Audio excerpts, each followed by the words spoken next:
네, 안녕하세요. 오늘 우리가 함께 배울 주제는 주제 57, 민주주의의 실현입니다. 이제 끝을 향해서 달려가고 있는데요. 우리가 민주주의를 완성하기까지 많은 어려움과 힘듦을 겪게 되는데요. 그 과정을 오늘 배워보도록 하겠습니다. 그럼 오늘 우리가 배울 대표적인 정부는 바로 이승만 정부와 박정희 정부입니다. 이승만 정부와 박정희 정부에 관한 이야기를 하기 전에 우리가 살짝 알고 가야 할 개념이 있습니다. 바로 이때는 우리가 대통령을 2번까지 할 수 있었어요. 지금은 대통령을 1번까지밖에 못하죠. 그런데 이때는 대통령을 2번까지 하는 게 가능했고 처음에 대통령 간선제였다라는 것을 알아두시면 됩니다. 자, 대통령 간선제라고 하는 것은 대통령을 국민이 직접 뽑는 직접 선거가 아니라 간접적인 선거를 통해서 대통령을 뽑겠다라는 거예요. 그럼 누가 뽑냐? 바로 국회의원들이 대통령을 뽑는다라고 하는 것이 바로 간선제입니다. 이 두 가지를 알아야지 우리가 오늘 내용을 이해할 수가 있습니다. 그럼 첫 번째 대통령이었던 이승만 대통령부터 알아보도록 할게요. 첫 번째 대통령이었던 이승만 대통령이 이승만 정부가 완성이 됐을 때 우리가 48년도에 선거 한 번 했었고 50년도에 다시 한번 국회의원 선거가 펼쳐지게 됩니다. 자, 그런데 이 국회의원 선거 때 예상과는 다른 결과가 나와요. 바로 이승만을 지지하지 않는 세력들이 대거 국회의원으로 뽑히게 된 거죠. 네. 자, 이렇게 되니까 그런데 그 다음이 바로 대통령 선거인데 대통령은 누가 뽑는다고 했죠? 국회의원들이 뽑는 간선제라고 했어요. 그런데 결과 이승만 정부를 지지하지 않는 국회의원들이 많이 뽑혔으니까 이거 뭐 투표를 하지 않아도 이승만이 다시 대통령이 되기는 어렵다라고 판단이 들었습니다. 그래서 법을 바꿔요. 나한테 유리하게, 그러니까 즉 내가 대통령이 되려면 어떻게 법을 바꿔야 되지? 라고 고민을 하다가 결정을 내린 것이 바로 발췌 개헌입니다. 발췌라고 하는 건 무언가를 뽑는다라는 의미인데요. 이승만이 대통령이 되기 유리한 것들을 뽑아서 법률을 바꿨다라는 거예요. 자, 지금은 국회의원들이 내 편이 아닌 사람들이 많으니까 간선제는 불리해요. 그러니까 나한테 조금 더 유리한 것은 국민들이 직접 뽑는 직선제라고 생각을 했습니다. 그래서 간선제에서 직선제로 대통령 선거 제도를 바꾸는데 그것이 바로 발췌 개헌입니다. 당시는 6.25 전쟁이었고 그렇기 때문에 국민들은 우리나라의 지도자나 리더를 다시 바꾸는 것에 대해서 좀 부담감이 있었을 것 같아요. 그래서 결국 발췌 개헌으로 대통령 선거 제도가 직선제로 바뀌게 되었고 결국 이승만 대통령은 2번 대통령을 하게 됩니다. 자, 그런데 우리 대통령 몇 번까지 할 수 있었죠? 네, 2번까지 가능했죠. 그러니까 2번까지 가능했으니까 이제는 대통령을 할 수가 없어요. 그런데 대통령이 또 하고 싶네요. 그러면 어떡할까요? 또 법을 바꿔버립니다. 그 법이 바로 4.4.5입 개헌이에요. 이건 어떤 법이냐고 하면은 첫 번째 대통령에 한해서는, 즉 초대 대통령, 즉 이승만에 한해서는 대통령 선거의 중임 제한을 철폐하겠다. 이게 무슨 말이냐면 첫 번째 대통령은 대통령 선거에 끝없이 나올 수 있다. 2번, 3번, 4번 이런 제한 없어. 라고 이야기를 하는 거예요. 첫 번째 대통령, 즉 이승만에게는 엄청난 특혜를 주겠다는 거죠. 정말 죽을 때까지 대통령을 하겠다라는 의미가 담겨져 있습니다. 이거 법을 바꾸고 싶다고 해서 마음대로 바꿀 수 있는 것은 아니겠죠. 그래서 처음에 이 국회의원들이 투표를 해요. 이 법이 통과가 되려면 국회의원들 수의 3분의 2 이상이 동의를 해야 됩니다. 당시 국회의원 수가 203명이었어요. 여기에 3분의 2 이상의 투표를 얻어야 되면 계산을 해보면 135.33333 나와요. 그럼 그 이상이 찬성을 해야 돼요. 그럼 몇 명이 찬성을 해야 되는 걸까요? 그렇습니다. 135.333이 나왔으니까 136명 이상이 찬성해야 돼요. 그런데 딱 135명이 나온 거예요. 그러면 이 법은 부결됩니다. 통과할 수 없어요. 네. 그런데 갑자기 며칠 뒤에 이러한 논리를 가지고 옵니다.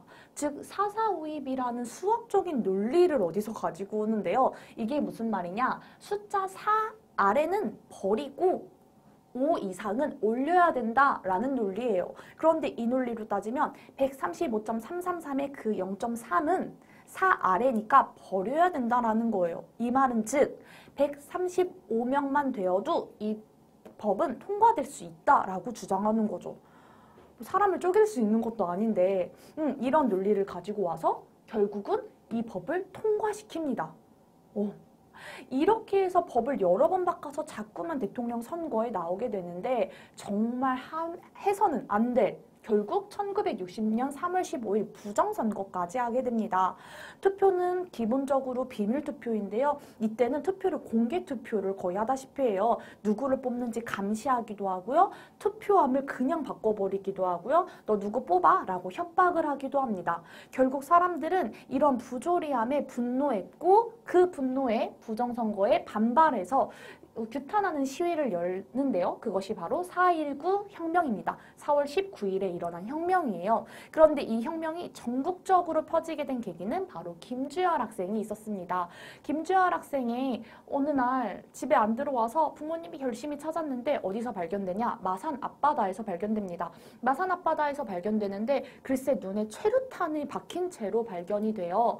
자, 이 최루탄이라고 하는 것은 시위를 할 때 정부에서 사람들을 해산시키기 위해서 하늘로 탁 던지면 이게 터지면서 매운 가루가 떨어지면서 사람들이 이제 시위를 해산을 하게 하는 그런 용도인데 이거를 사람의 눈에 대고 쏜 거죠. 결국 이런 사실을 은폐하려고 이 학생의 시신을 바다에 버렸는데 그 시신이 바다 위에 떠오르게 되면서 결국 이러한 일이 있었다라는 것을 알게 됐고 이 4.19 혁명이 더 전국적으로 퍼지게 되면서 결국 이승만은 대통령의 자리에서 물러나게 됩니다. 자, 그 다음에 등장한 정부가 바로 장면 정부입니다.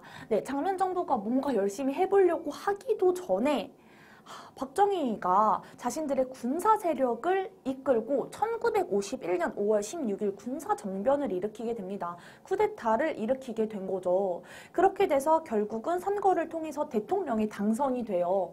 어떻게 보면 굉장히 정통성이 없고 정당성이 없어 보이죠. 그렇기 때문에 이 박정희 정부는 사람들의 마음을 끌기 위해서는 나 이만큼 능력이 있어 사실 나 한번 믿어봐를 보여줘야 됐어요. 그럼 사람들한테 가장 이때 도움이 되었다는 건 전쟁이 끝나고 얼마 되지 않아서 정말 나라가 가난하고 힘들었거든요. 그래서 나라를 부유하게 경제적으로 성장시켜야지 나의 정통성이나 정당성을 조금이라도 인정받을 수 있겠다라고 생각을 했나 봐요. 그래서 생각한 것이 그러면 외국에서 돈을 좀 끌어오자. 어떻게 하면 끌어올 수 있을까라고 생각을 하다가 크게 두 가지를 시행합니다. 바로 한일협정 체결과 베트남 파병입니다.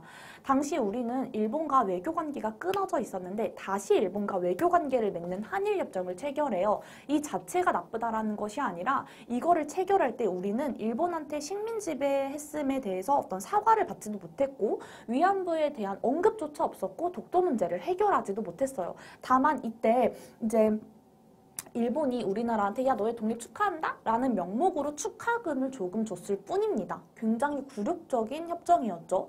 그리고 두 번째는 미국과 베트남 전쟁에서 미국을 도와주는 대신에 이제 우리나라의 국군들을 베트남으로 파병함으로써 미국에게 경제적인 지원을 받게 됩니다. 이렇게 해서 박정희는 두 번 정도 대통령을 하게 돼요. 몇 번까지 대통령이 가능했었죠? 그래요. 두 번까지는 가능했습니다. 하지만 세 번은 안 돼요. 그런데 세 번 하고 싶네? 어떡하지? 앞에 보니까 하고 싶으면 법을 바꿨네? 나도 법을 바꾸지? 하고 법을 바꿔버립니다. 그게 바로 삼선개헌이에요. 내가 세 번 선거를 나올 수 있게 법을 바꾼 거죠. 오케이. 그렇게 해서 다시 대통령이 됩니다. 그런데 이제 계속 대통령을 하고 싶네? 이렇게 뭔가 다시 법을 바꾸는 과정도 너무 귀찮아. 그래서 1972년 끝판왕인 법을 만드는데 그것이 바로 유신헌법입니다. 유신헌법이라는 거 하는 것은 대통령 간선제, 대통령을 6년으로 계속해서 대통령을 할 수 있는데 대통령 직선제가 아니라 간선제예요. 그런데 대통령을 누가 간접적으로 뽑냐면 통일주체국민회의라는 곳에서 뽑습니다. 통일주체국민회의라고 하는 것은 박정희 정부 사람들로 가득 찬 곳이에요. 그러니까 6년마다 여기에서 대통령을 뽑는다라는 것은 계속해서 박정희가 대통령이 된다라고 하는 것이겠죠. 심지어 대통령은 이 유신헌법으로 인해서 국회를 해산할 수 있는 권리도 가지고요. 국회의원의 3분의 1을 자신이 직접 지명할 수도 있었어요. 거기다가 긴급조치권이라고 하는 걸 발휘해서 국민들의 기본적인 권리까지도 침해하게 됩니다. 이제는 국민들이 참을 수가 없었어요. 그래서 부산과 마산에서 대표적으로 항쟁이 일어나는 건데 그게 바로 부마항쟁입니다. 1979년 부산과 마산에서 부마민주항쟁이 발생하게 되고요. 이것을 어떻게 진압해야 되지라는 과정 속에서 아마 이 정부 안, 박정희 정부 안에 사람들 사이에서도 갈등이 발생했습니다. 그래서 결국 1979년 10월 26일 박정희는 자신의 부하였던 김재규에게 피살당하게 되면서 박정희 정부는 막을 내립니다. 이제 사람들은 생각합니다. 기나긴 독재 정치가 끝나고 이제는 민주주의가 완성되지 않을까라는 기대를 하게 되지만 안 좋은 것은 빨리 배운다고 하나요? 우리의 예상과는 다르게 빠른 민주주의는 찾아오지 않습니다. 그럼 어떠한 시련과 고통이 다시 발생하게 됐는지는 다음 시간에 배워보도록 하겠습니다. 그럼 우리 스토리북에 있는 130쪽과 131쪽의 문제를 한번 풀고 수업을 마무리해보도록 할게요. 자, 먼저 1번. 이승만 정부는 대통령 간선제를 직선제로 바꾸는 개헌이 무엇이었죠? 맞습니다. 발췌 동그라미 하면 됩니다. 발췌 개헌을 통과시켰습니다. 자, 2번. 빈칸 안에 들어갈 알맞은 말을 써봅시다. 4.19 혁명은 3.15 부정선거 써봅시다. 부정선거로 발생했다. 두 번째, 4.19 혁명은 현대 무슨 운동의 토대가 되었다고요? 네, 민주화 운동의 토대가 되었습니다. 자, 131쪽 보겠습니다. 자, 동그라미 X표를 함께 해볼 건데요. 1번, 한일협정을 체결해 일본의 식민지배에 대한 사과와 보상을 우리가 받았나요? 아니요, 받지 못했습니다. 자, 그리고 두 번째, 박정희 정부는 유신헌법을 만들고 긴급조치를 시행해 국민의 자유를 빼앗았나요? 맞습니다. 유신헌법으로 긴급조치권을 시행했고 국민의 기본권을 많이 침해합니다. 자, 그러면 다음 시간에는 어떠한 일이 있었는지 배워보도록 하겠습니다.